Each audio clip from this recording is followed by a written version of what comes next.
Good morning student. अब आज हम लोग इसमें आगे की कहानी जानेंगे बाल गोविंद भगत शीर्षक पाठ से। तो आगे की कहानी में कहानीकार लिखते हैं कि कार्तिक का महीना जब शुरू होता है तो बाल गोविंद भगत की प्रभातियाँ भी शुरू हो जाती है और यह कार्तिक से लेकर फागुन तक चलती है। इन दिनों में सुबह में ही बहुत सुबह ही में जगते हैं। न जाने वह किस वक्त जग कर, कहा गया है कि किस वक्त जग कर वह नदी स्नान करने जाते हैं और वह भी नदी जो कि गांव से 2 मील दूर है, वहाँ जाते हैं और वहाँ से नहा धोकर लौटते हैं और गांव के बाहर ही पोखरे के ऊंचे भिंडे पर अपनी खजरी लेकर जा बैठते हैं और अपने गाने टेरने लगते हैं। यानी कहा गया है कि वह कार्तिक मास से ही अपने प्रभातियों को गाने के लिए उत्सुक हो जाते हैं और उसके लिए वे सुबह में जगते हैं। सुबह में जगकर नदी स्नान करने जाते हैं और नदी स्नान करके जब लौटते हैं तब पोखरे के पास में बैठ जाते हैं। एक जो टीले के रूप में निकला हुआ है ऊंचा स्थान, उस पर बैठ जाते हैं और अपनी खजरी से विभिन्न प्रकार की धुनें निकाल करके वे अपने गानों को टेरने यानी गाने लगते हैं। कहा गया है कि लेखक स्वयं के बारे में कहते हैं कि मैं तो देर तक सोने वाला आदमी हूँ, किंतु एक दिन जो है वह माँ की उस दांत किटकिटाने वाली भोर का चर्चा करते हुए कहते हैं कि वैसे थरथरा देने वाली ठंडी थी उनका संगीत लेखक को पोखरे पर लेकर जाता है। यानी पोखरे की तरफ से आवाज़ आती है तो लेखक उस आवाज़ के पीछे कि यह कहाँ से आवाज़ आ रही है तो पोखरे तक चले जाते हैं सुनते सुनते। अभी आसमान के तारे के दीपक बुझे नहीं थे, यानी अभी तारे टिमटिमा ही रहे थे, अभी पूरी तरह से सुबह नहीं हुई थी। तभी वह वहाँ स्नान करके पहुँच गए थे और अपने गाने गा रहे थे। लेखक कहते हैं कि हाँ, पूरन में लोही लग गई थी जिसकी लालिमा को शुक्र तारा और बढ़ा रहा था। खेत बगीचा घर सब पर कुहासा छा रहा था। सारा वातावरण अजीब रहस्य से आवृत मालूम पड़ता था। उस रहस्यमय वातावरण में एक कुश की चटाई पर पूरब मुंह काली कमली ओढ़े बाल गोविंद भगत अपनी खजरी लिए बैठे थे। उनके मुंह से शब्दों का तांता लगा था। उनकी उंगलियां खजरी पर लगातार चल रही थी। गाते गाते इतने मस्त हो जाते, इतने सुरूर में आते, उत्तेजित हो उठते कि मालूम होता कि अब खड़े हो जाएंगे। कमली तो बार बार सिर से नीचे सरक जाती और लेखक कहते हैं कि मैं जाड़े से कपकपा रहा था, किंतु तारे की छाँव में भी उनके मस्तक के श्रम बिंदु जो थे जब तक चमक ही पड़ते।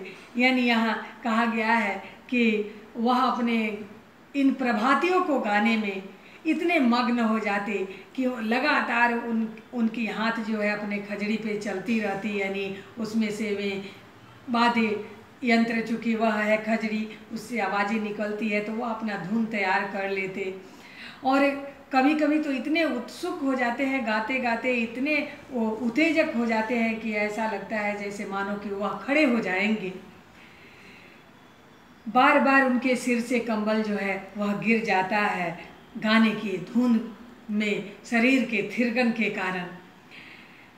गर्मियों में उनकी संध्या के बारे में बताया गया है कि कितनी उमस भरी शाम को हो, लेकिन उनके इस संध्या गान से बिल्कुल शीतल हो जाती थी। अपने घर के आंगन में आसन जमा बैठते। गांव के उनके कुछ प्रेमी भी वहां आ जाते जो उनके गानों को बहुत पसंद करते थे और उस समय जिनके पास काम नहीं था, ऐसे तो काम वाले भी थोड़ा देर ठहर करके रुक करके उनके गाने सुन लेते थे, लेकिन कुछ उनके मित्र थे जो आकर के उनके पास बैठ जाते थे संगीत प्रेमी थे वो आकर के बैठ जाते थे। खजड़ियों और करतालों की भरमार हो जाती। एक पद बाल गोविंद भगत कह जाते, उनकी प्रेमी मंडली उसे दोहराती तिहराती। यानी इस बीच में और धुन अच्छा हो जाता कि एक बार वे बोलते तो 2 बार 3 बार उनकी मंडली बोलती। धीरे धीरे स्वर ऊंचा होने लगता, एक निश्चित ताल एक निश्चित गति से वे इस स्वर को गाते रहते। उस ताल स्वर के चढ़ाव के साथ श्रोताओं के मन में भी ऊपर जो है वह स्वर उठने लगता। यानी गाते गाते उनके भी मन में जो गायन के लिए अन्य स्वर प्रेमी बैठे थे, वह संगीत प्रेमी जो बैठे थे, वह उनकी भी स्वर में वह उत्सुकता आ जाती है। श्रोताओं के मन में भी वह उत्सुकता आ जाती है और वह भी उठने लगते, उनके भी स्वर ऊपर उठने लगते हैं। धीरे धीरे मन तन पर हावी हो जाता है। यानी अब जो है स्वर का जो है वह शरीर पर वर्चस्व हो जाता है, अधिकार हो जाता है। यानी अब वो शरीर में थिरकन आने लगती है। ऐसे होते होते एक क्षण ऐसा आता है कि बीच में खजड़ी लिए बाल गोविंद भगत नाच रहे होते हैं और उनके साथ ही सबके तन और मन नृत्यशील हो उठते हैं। सारा आंगन नृत्य और संगीत से ओतप्रोत है। यानी गाने के धुन इतने ज़बरदस्त होते थे कि वहाँ पे बैठे लोग सब कोई नाचने के लिए, नृत्य करने के लिए उत्सुक हो जाते, खड़े हो जाते थे। बाल गोविंद भगत की संगीत साधना का चरम उत्कर्ष उस दिन लेखक कह रहे हैं कि मेरे द्वारा देखा गया जिस दिन उनका बेटा मरा था। आज के संस्कृति से, आज के रीति रिवाज से बिल्कुल अलग विचार के बाल गोविंद भगत को बताया गया है। क्योंकि यहाँ पे उस बेटे की मृत्यु पे वह संगीत गा रहे हैं, जो एकलौता है उनका बेटा, जिसे वे बहुत प्यार करते हैं और उसकी नई पतोहू आई है। फिर भी उनका यह मानना होता है कि बेटा अगर मरा है तो यहाँ यह खुशी की बात है। जिस तरह वह जन्मा, हमारे लिए जन्मा, हमारे लिए वह खुशी का विषय बना, ठीक उसी तरह वह जब मर रहा है तो उसकी आत्मा का मिलन अब परमात्मा से होगा और उसी परमात्मा के मिलन की उस घड़ी को वे उत्सव में बदल देना चाहते हैं कि यह जब आत्मा परमात्मा से मिलती है तो यह तो उत्सव का समय होता है, इसको हम गम में क्यों बिताएं।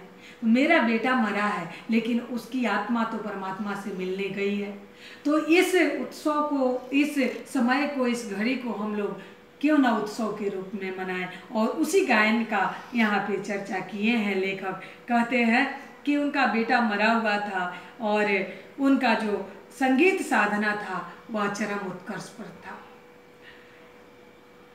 कुछ सुस्त और बोधा सा था, किंतु इसी कारण बाल गोविंद भगत उसे और भी मानते थे। यानी बेटा उनके तरह नहीं था, फिर भी उसके कुछ सुस्ती के कारण ही, और एक यह संबंध भी था ऐसा कि वह मानते ही मानते, तो वह मानते हैं। उनकी समझ में ऐसे आदमियों पर ही ज़्यादा नज़र रखनी चाहिए या प्यार करना चाहिए, क्योंकि ये निगरानी और मोहब्बत ज़्यादा हकदार होते हैं। उनका ऐसा कहना था। यानी जो जिसमें जो कमी होती है उसके लिए उसको सहयोग देना चाहिए ताकि उसकी कमी दूर हो जाए।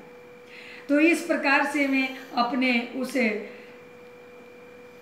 उनका बेटा जब बीमार रहता है और इसकी खबर रखने की लोगों को तो फुर्सत नहीं थी, ऐसा कहा गया है, किंतु मौत तो अपनी और सबका ध्यान खींच कर ही रहती है।